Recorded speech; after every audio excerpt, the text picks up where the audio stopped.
Bonjour, aujourd'hui je vous propose une petite soupe dépanneur aux tortellini et aux bébés épinards. Je vous disais que c'est une soupe dépanneur parce que là, François, j'ai vraiment utilisé du bouillon du commerce. Combien t'as mis? 2 boîtes, c'est ça? Oui, 2 boîtes parce qu'on va être 4 puis on veut quand même que ce soit notre repas. Donc c'est une soupe repas de tortellini. J'aime beaucoup les tortellini à la viande et au fromage. Puis comme je n'arrive pas à me décider, ben, je fais un petit mélange des deux en me disant qu'il y a un peu plus de protéines avec la viande, quoique dans le fromage ici, c'est à base de fromage ricotta. Donc ça, c'est quelque chose que j'ai en permanence, ouais. François, dans mon congélateur. Très bon dépanneur. Parce que même si tu es tout seul, tu peux t'en prendre juste une petite poignée pour toi.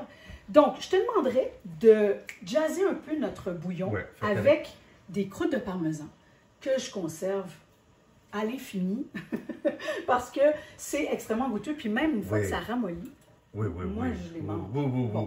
Je vais te demander de me rajouter peut-être, vas-y, avec un tiers de ça. Un tiers, une demi, tu verras. Les proportions seront bien sûr dans la recette, mais libre à vous si vous aimez ça un peu plus des tortellini avec du bouillon ou du bouillon avec un peu de tortellini dedans. Et autre ingrédient dépanneur qu'on va ajouter, François, merci. Ce sont des bébés épinards, alors qu'on connaît déjà, qu'on aime beaucoup. Et on va en ajouter combien? Bien, on va en ajouter autant qu'on en aime.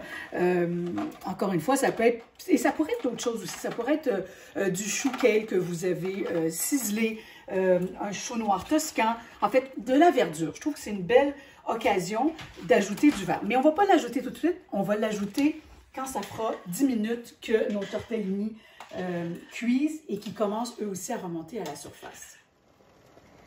Alors, ça fait une dizaine de minutes, François. Oui. Les tortellini remontent, mais il reste encore à les cuire à cœur. Puis en parlant de cœur, tu sais que cette forme de tortellini, là, ben, c'est supposé être le cœur du nombril de Vénus. Ah, ben c'est pour ça qu'on aime ça. Ben écoute, faut toujours qu'il y ait une poésie dans les choses. Ben oui, j'aime ça. Vas-y, alors là, c'est le temps d'ajouter toutes nos belles poignées d'épinards et je vais également zester peut-être un demi-citron.